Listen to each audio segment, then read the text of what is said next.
Welcome. My name is Lori Gaelic. This video is the final part of a formula series on the relationship between learning and organizational culture. It works well as a standalone video too. The goal of this video is to outline the key stakeholder collaborations related to human capital that are needed right now. The future of work depends on it, and that future of work includes AI. I don't even know if I need to establish that anymore. Gen AI is what I am focusing on personally because it helps me reach the third bucket on this image.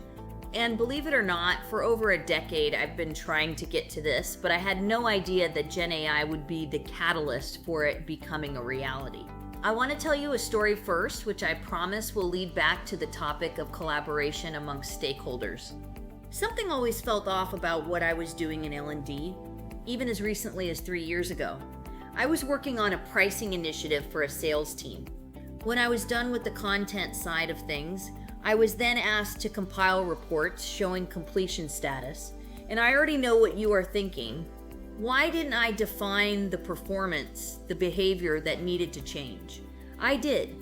But I am telling this story to illustrate the evolution of how we got here. The need to go to a place we should have gone to before but never did, because it was too hard. AI now makes it easier to get there.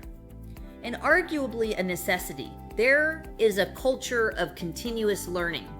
Looking at the top image from left to right, 3 years ago, we were just getting into this new realm of possibility, but the organization I was working with wasn't even close from a technology or mindset perspective.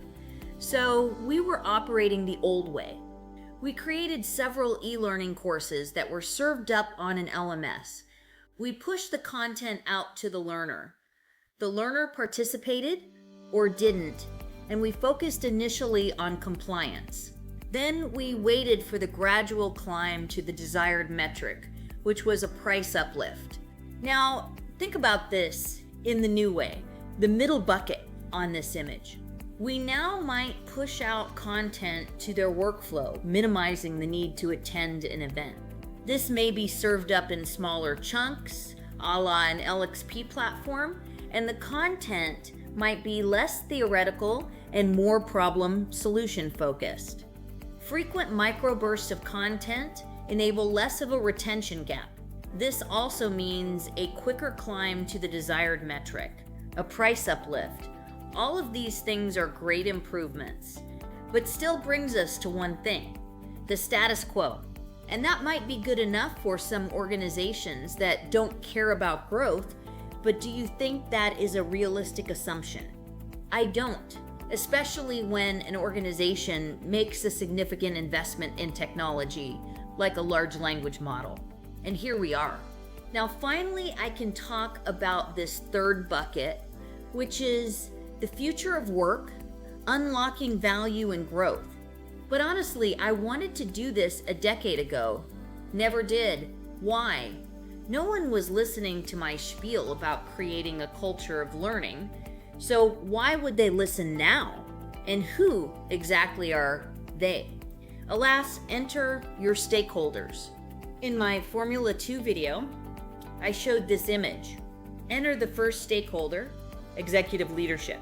They weren't listening before because they thought their organization already had a growth mindset, because a large majority of them think it is essential for success. But you also see the perception of the workforce, the second stakeholder in all of this. They don't see it that way, but the workforce doesn't necessarily think of this in terms of growth. They see this playing out in their skills, behaviors, and the environment in which they are performing the work. And now you insert a tool like AI that really changes everything. Enter leadership expectations, culture, and another stakeholder, human resources.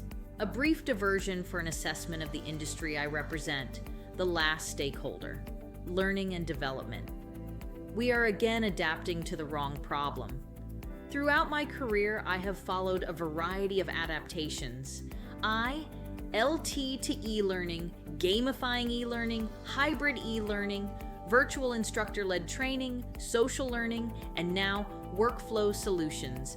We just keep finding new ways to serve up content, new ways to push the content, and all just to reach the status quo. This time, I am not following. I am leading us towards the future of work. For those who are following the path I am on, I have one request. Let's be both thoughtful and innovative about the approach. Let's make the most of this opportunity. We finally have a seat at the table. Moving forward, the most immediate need for HR departments is to talk to your executive leadership. If you are a small business, it may be just your executive leadership team. Very basic questions or confirmations are needed. Number one, really look at what constitutes a fixed mindset versus a growth mindset. These are the most important AI buzzwords you can learn right now, and why it is a non-negotiable if you plan to or have the technology in place. If you are still thinking that a fixed mindset is the way to go, I don't think the remainder of this video is for you. Once you truly understand the difference between these culture types, you may have some aha moments and slowly begin to recognize why things are off and probably have been for some time. Simply put, it's your people, from the leader who doesn't foster psychological safety to the individual contributor clinging to her certifications and degrees. Honestly, I know this is tough because right now you are hiring, releasing, promoting, and working around the people problem, and it just has to be fixed. I have referenced this image you are seeing right now in several of my videos to illustrate the people problem when the wrong human or culture combines with AI. It's not going away. It's also hard because you may have thought about the AI strategy, but not enough about the people that will coexist with the tech. I'd like to see more organizations stop and acknowledge this. This brings me to number two. Number two, your organizational framework.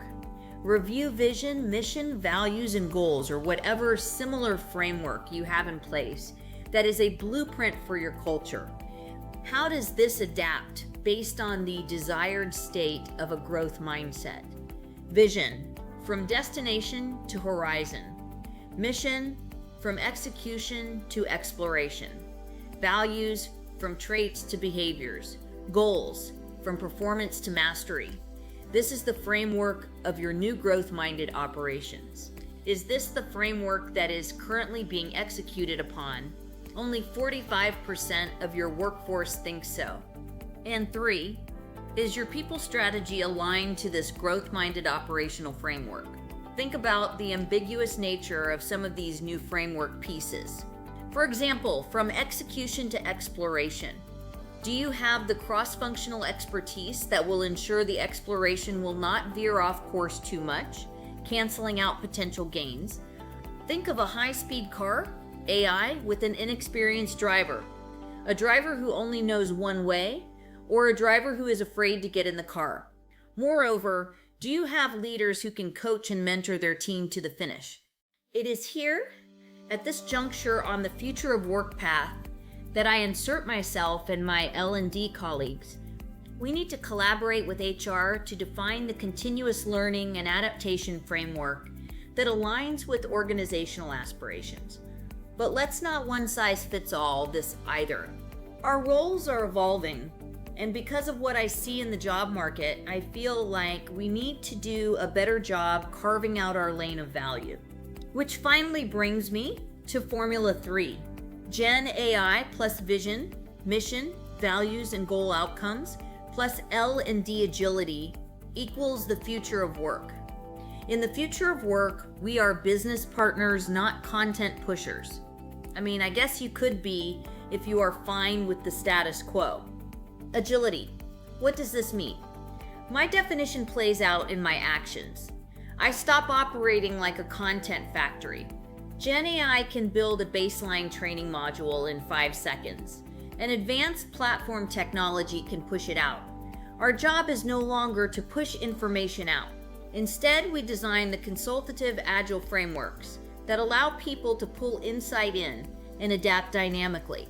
We become coaches and mentors and help leaders do the same, coaching their teams to the finish line. When HR and L&D teams collaborate to execute the growth framework, it enables organizations to unlock the future of work, the path to growth and value. Doesn't that sound a lot more fun than another status quo adaptation? The time is now to be leaders and innovators in our space. This concludes the Formula series. If you haven't explored the other formulas, be sure to check them out. I'd love an opportunity to speak with you about your growth aspirations and the challenges you are facing right now. My contact information is coming up next. I'm Lori Gaelick, and together we will mend the cracks in your organization and strengthen the seams of learning and development.